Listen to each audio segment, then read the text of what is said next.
what's up everybody? Welcome back to Pokemon Blue. Let's see. Just real quick. I told you that was the last we were gonna see a not Butterfree, Beedrill. Yep, Beedrill, Rattata, they're in someone's PC. Also, level up Nidoran 1 or 2 times off camera. Really want to get to Nidorina. Yeah, can't talk. And really want to get through Mount Moon today. So this episode might run a little long, but we are getting out of Mount Moon. Go away, Zubat. Nobody likes you. Alright, so I'm a little hyped up. I've had some coffee. Yeah. I kinda missed coffee. It's the first cup I've had in, I don't know, 2 or 3 months. Thought this was dead end for a second. But yeah, let's just go ahead and timestamp this. I just got finished watching the Apple event today. Like, that was literally like maybe 20 minutes ago. And kinda impressed. I've had an iPhone. I've been an avid iPhone supporter since, I don't know, like 4 years ago. I used to be all pro Android, and then I got an iPhone 4S, and I've never looked back. I mean, I have Android tablets, but that's just because iPads are insanely expensive.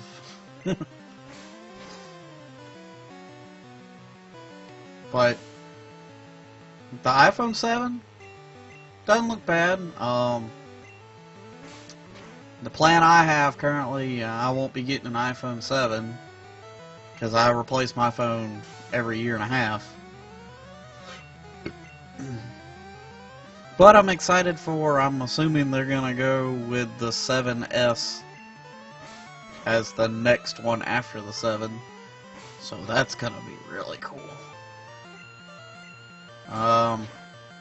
Not gonna lie, I was busy writing an article, so I missed a lot of the iPhone 7 features and the Apple Watch stuff. I'm actually not even sure if they announced an Apple Watch 2, because I was busy writing that article. What was that article about? Oh, what was that article about? Well, it was only like some super massive major news. Oh, and it might be Nintendo related too. Yo, what's up with Mario making the jump from Nintendo consoles to the freaking iPhone? Yeah, that's right. Nintendo is releasing an officially licensed game to iOS called Super Mario Run. And it's not even like a straight up Infinite Runner style game, because there's a time limit, so it's not Infinite Runner. But that's freaking insane. Like, I can't remember any other time that Mario has legally appeared on a non-Nintendo console. Like, straight up, I can't remember any time that's ever happened before. And I know they've been, discussing going into mobile, and Miitomo was interesting for like all of, I don't know, a day. And I don't really consider Pokemon to be Nintendo, because Game Freak is its own entity, and sometimes Game Freak does what it wants that contradicts some of the stuff that Nintendo would do. So I don't see Pokemon Go as being a Nintendo mobile game. But Super Mario Run, actually, probably something I'll get, even though it will cost something. I didn't say how much it'll cost, but I'm sure it'll be like I don't know, a, anywhere from $1.99 to like $9.99. Nintendo, it could go kind of any way, but hopefully they're smart enough to realize that even though they're not gonna be doing the whole freemium thing with add-on purchases later, that you don't want to come out of the gate and enter the mobile gaming world and charge $10. People will buy it, but that's going to be one of the main things that reviewers harp on is it just costs too much money. I mean, if it's worth $10, that's one thing, but based on what we saw, I probably wouldn't pay more than $3.99 for it.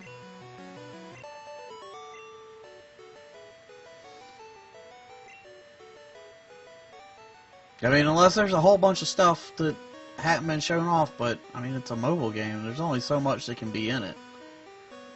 And it's infinite runner style, so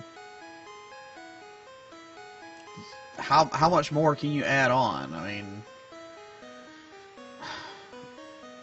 with Super Mario Maker coming to the DS, sort of, I guess they could throw a level editor into Super Mario Run, and, you know, that'd be extra content to make it worth more. If they do that, is it going to be, you know, the other Mario skins, you know, like the original Mario Brothers, Mario 3, Super Mario World? Because all they showed was the new Super Mario Brothers graphic style.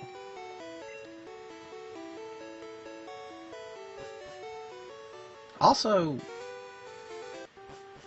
I mean, the Toad Rally thing, which is like time trial ghost race with against your friends, that could make it a little more appealing, but I feel like at some point, if there's not a level editor,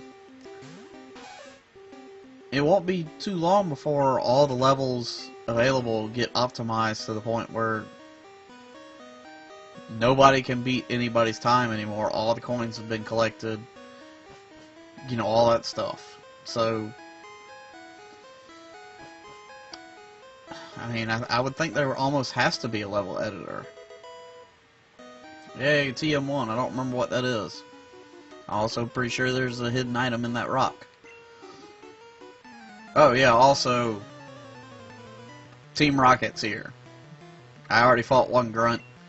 Didn't even point it out, because I was too busy talking about all the Super Mario Run stuff. But, yeah, like I said, I'll probably get it. I mean, unless they charge, like, something outrageous. Like, I have seen apps sell for, like, $60. And they be crap. So hopefully Nintendo does not do that. Like I said, I'll pay probably $3.99 at the most for it.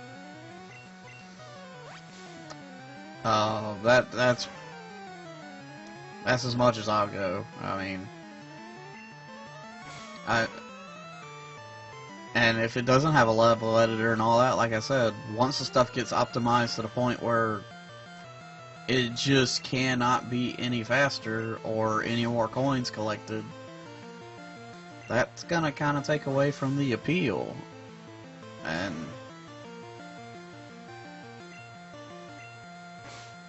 I mean, unless they're also gonna be continuously adding levels in, like, forever, but I don't know. Although I guess they could incorporate the level editor into Mario Maker DS. That would be interesting, but then again, would you be limited to only the new Super Mario skin? Oh, don't wrap me.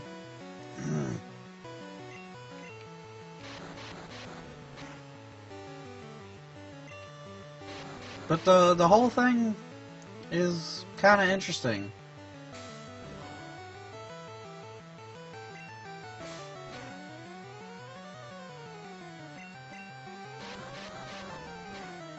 I mean, is there gonna be...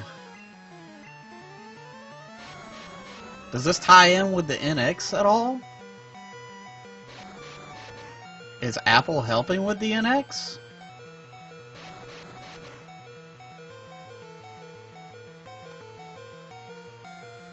I mean, like I said, there's just so many more questions that this now, you know, opens up.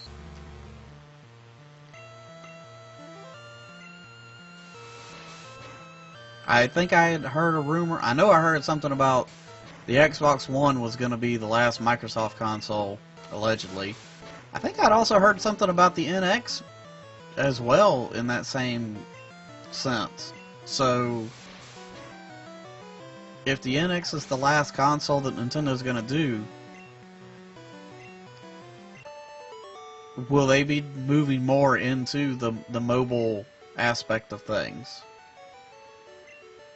Or again, like I just said, is Apple helping out with the NX? Because that would be freaking insane. Because, I mean, we all know that Nintendo's been pretty up and down the last couple of years, well, the last few years, ever since the Wii U, because, I mean, they just didn't market the Wii U very well, but that's beside the point. Yeah, they've just kind of been up and down ever since then, and, you know, if the NX doesn't do good, that's probably the end of Nintendo as a home console line. Handhelds, they blow it out of the water. I mean, they pretty much haven't had a failure in handhelds ever. I mean, Game Boy to 3DS, it's all been good.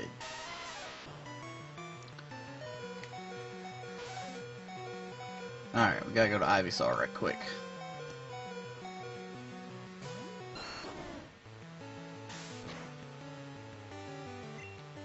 But if they, like, combine forces with Apple,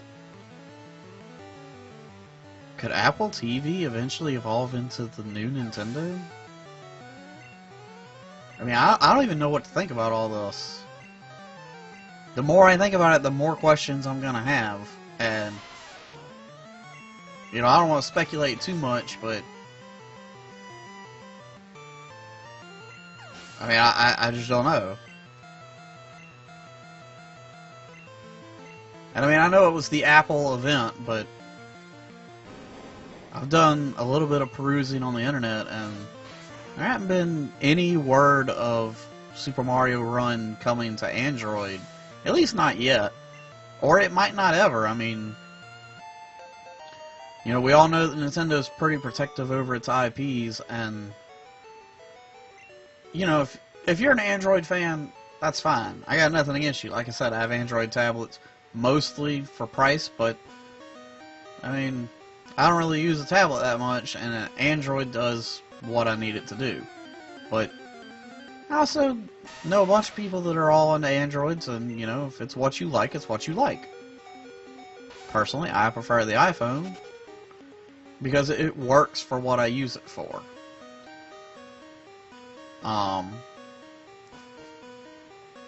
But from Nintendo's point of view, you know, Apple's take on security and, like, the whole we're not going to give in to the FBI threats and all that about compromising our security features, that might have gone a long way with Nintendo. Because, I mean, like I said, they just look at what happened a couple of weeks ago where they took down, like, I don't know, what was it, like 500 fan games?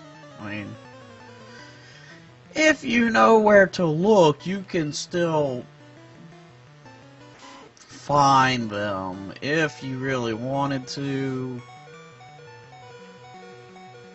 Just saying. Well, I was hoping that we'd be faster than Raticate. Yeah, if you really wanted to, you could still find them. I mean, I'm not gonna say I do that, but it could be done. But, you know, they just shut down like 500 fan games that were not for profit. Technically, yes. I mean, it is Nintendo's right to do that because it is their property. Just like the whole Nintendo partner program here on YouTube. Technically, it is their right because it is their property. Is it the best business move?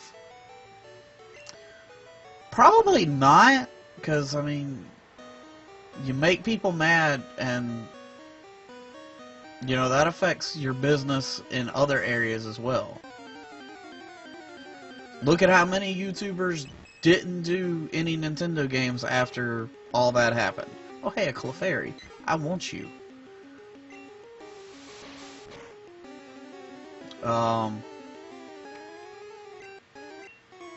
Take the guys over at Achievement Hunter or Rooster Teeth. For those who don't know, they don't follow them that closely. They were doing some Nintendo games, and then when the Nintendo Partner Program came out, they ceased everything right there. I mean, they had unreleased videos and everything. Okay, I was about to say, I could have swore I had some Pokeballs. Yeah, that was another thing I did off camera, is I made the long, arduous journey back to Pewter to buy a couple Pokeballs. Because I wanted a Clefairy. Not that I'm going to use it, but I wanted it.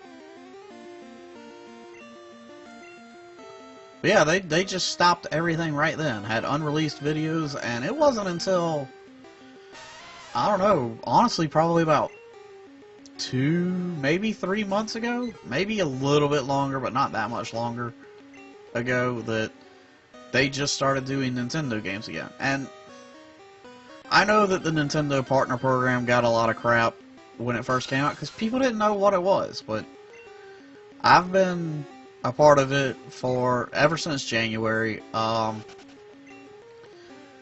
Really and truly, it's not any different than the YouTube ad program. Just Nintendo takes a small cut, and then, unless you're getting like, I don't know, like 50 million views on a Nintendo video, it really doesn't amount to much of what they take. Sometimes they don't even take stuff. I've had because, alright, well, let's get into the back end of things from a business point of view right quick. When it was still Triforce of Chaos, in keeping up with, you know, how much was being made and all that, there was a spreadsheet set up that had a list of every video that made money for that month. Some videos don't make money. Some videos weren't even monetized. At least not by us. Some weren't monetized at all, though.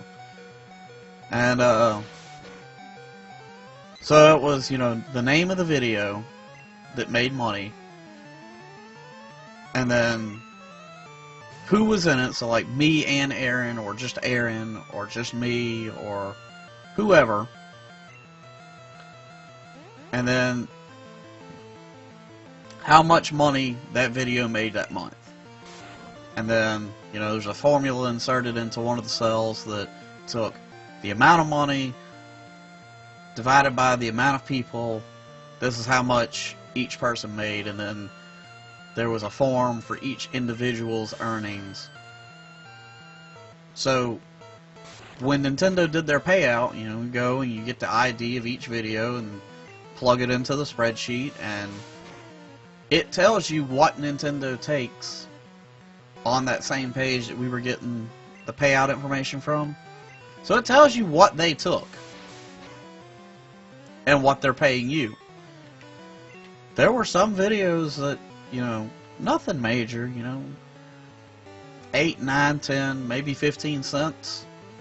Like I said, nothing major.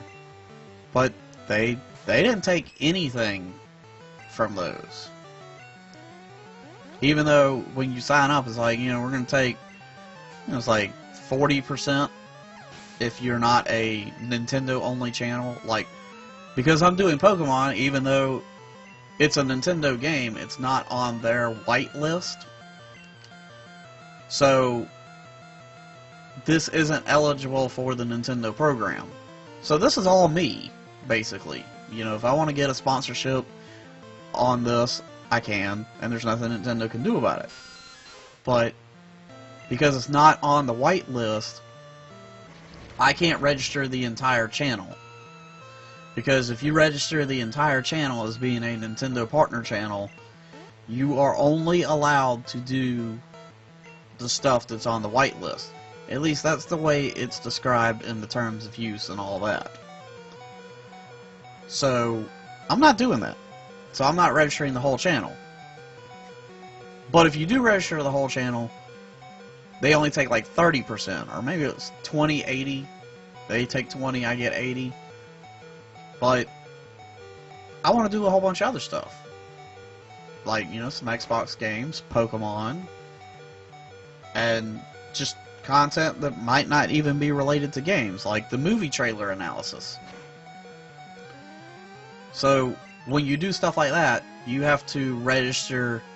You still register for the program, you still connect your channel, but then you have to register each individual video that is on their whitelist program. Oh, that was bad.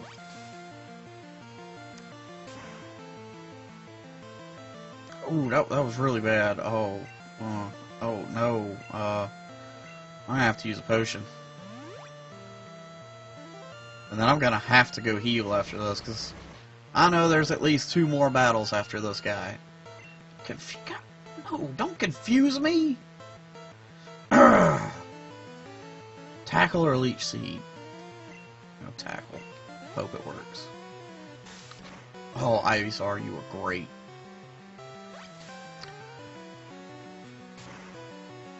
Yeah, like I was saying, I know the Nintendo program got a whole bunch of crap at first, but it's really not that bad. And I think other big YouTubers are starting to see that. And I'm not saying that like I'm a big YouTuber, but the big YouTubers that stopped doing Nintendo stuff because of it, I think they're starting to see that it's not all that bad. And, they're starting to do those type of videos again. And,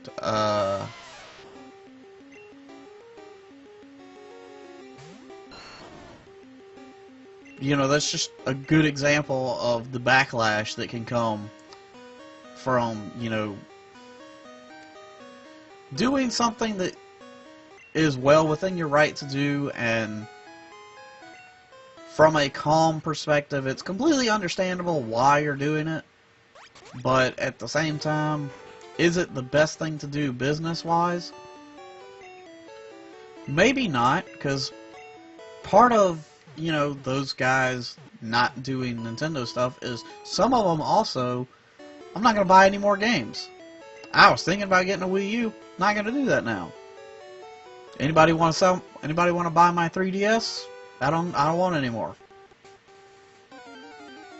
And some of them are still sticking to that. I'm not going to lie. I kind of fell onto that bandwagon for a while, and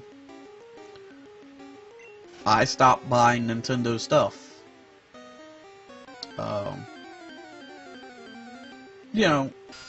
After I did more research, I was like, I'm not going to let this stop me from enjoying the Nintendo properties that I enjoy. And if I can't put them on YouTube, I'll just enjoy them in private. Which is what I did. And then it's like, I'm going to look into this Nintendo program a little more, and decided, yeah, I'll give it a shot. The whole having to wait 3 months to get paid is kind of lame, but it is what it is. Honestly, once you're in it for about 5 months, you don't really notice that, the stuff I did back in May didn't get paid for in August because I got a payment in May for the stuff that came in June, or not June, January, or you know, something like that. Whatever 3 months before May was. But yeah, once you've gotten past that first 3 or 4 months where you're getting a payment every month, you don't even really notice it then. I mean, going back to the business end when it was still Triforce of Chaos, yeah, it was still kind of a pain in the butt to have to go back in the books 3 months to add more money and, you know, divide it up properly that way. But developed a system of how to make it work, and it worked. And but, you know, now that there's no Triforce of Chaos and don't have to worry about, you know, how much did Aaron make this month, or how much did I make this month, or how much did we make together that has to be divided up. Now that it's just me, not even, I mean, I'm still keeping up with it, but I don't have to keep up with it as devoutly as possible because, you know, unless I have Aaron on again as like a special guest, it's, you know, just me. And that's even saying that, you know, it would be something that I would have to pay Aaron for to be here.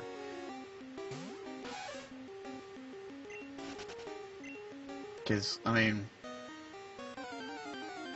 I'm not really worried about if I show up on one of his videos, you know, him having to split the money. And I would assume that at this point, that probably would go both ways, you know. If I show up on his videos, if he really wants to, then yeah, okay, you can pay me, but I'm not going to push the issue, and I think it would be the same way on this end. Come on with the random encounters! Freaking hate Mount Moon.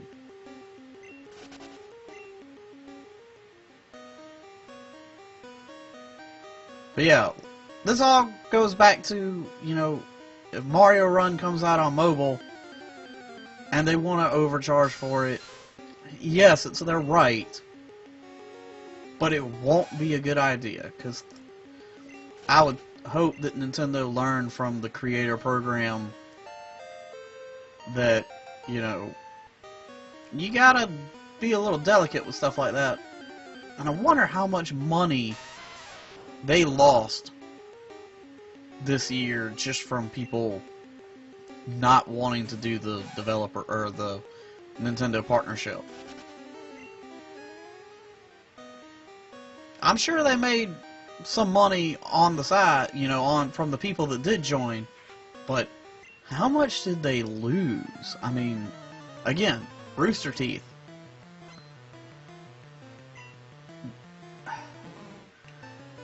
Yes, in a way, if there was no developer program, they weren't directly making money from the videos, but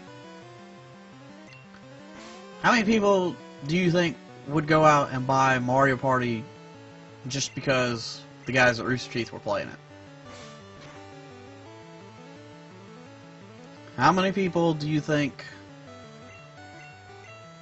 decided to get a Wii U just because of I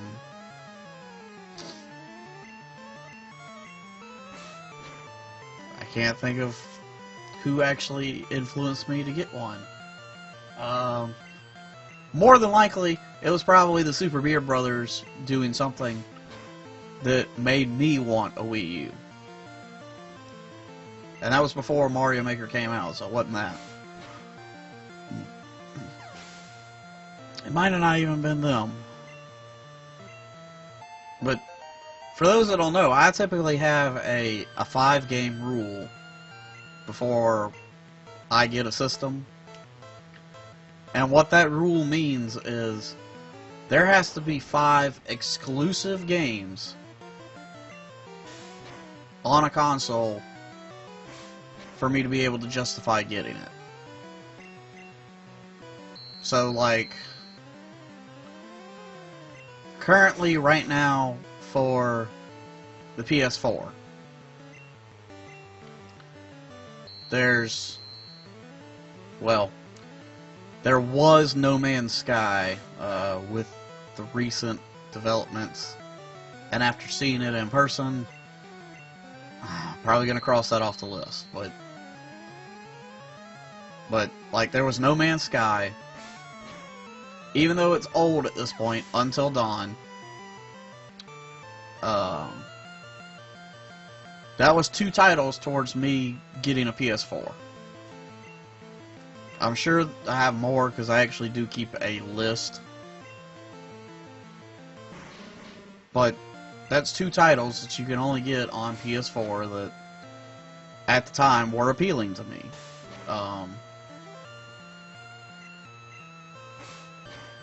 Xbox One, I didn't get it until right before Halo 5 came out, so that was, what, a year and a half into it?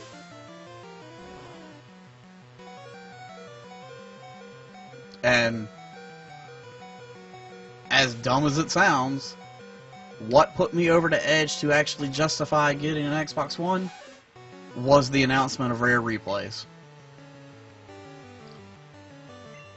Between that, the Halo Master Chief Collection, Mortal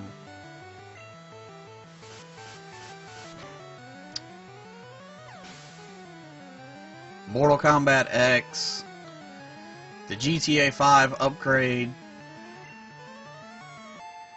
and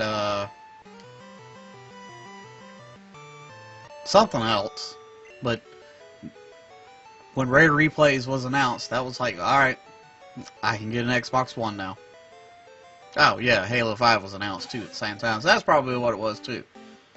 But I was more excited about Rare Replays because of those 30 games, I'm like a massive fan of probably half of those, and really and truly it's worth it just for Conker's Bad Fur Day and the Banjo-Kazooie collection. Yeah, I'll go with freaking Helix so I can get an Amistar or Ammonite. I don't really like Kabuto and Kabutops, but it is what it is. Alright, I know in Yellow version there's another battle that's about to happen. Can't remember if it happens in Blue version. Also, way to go Nidoran for evolving into Nidorina. And no, that battle didn't happen. I know this is a really long video. I mean, we're at about 33 minutes now, coming up on 34 minutes. But I really want to get through Mount Moon. And we're out, so, I think we, can you guys hold out till we get to Cerulean City?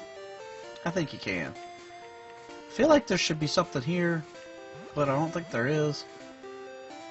I know there is an item up here somewhere, though. I think it's in that one. Item? Yeah. Yeah, we're just gonna... I don't think I can get to you yet. We're gonna make it over here to Cerulean City, and when we come back, we're gonna take on what's it called? I'm pretty sure it's called the Nugget Bridge, because you get a nugget at the end of it. But yeah, we'll talk to these guys here in the Pokemon Center. Take on the Nugget Bridge, and I don't think there'll be time, but if there's time, we'll take on the Cerulean Gym. So yeah, thanks for watching.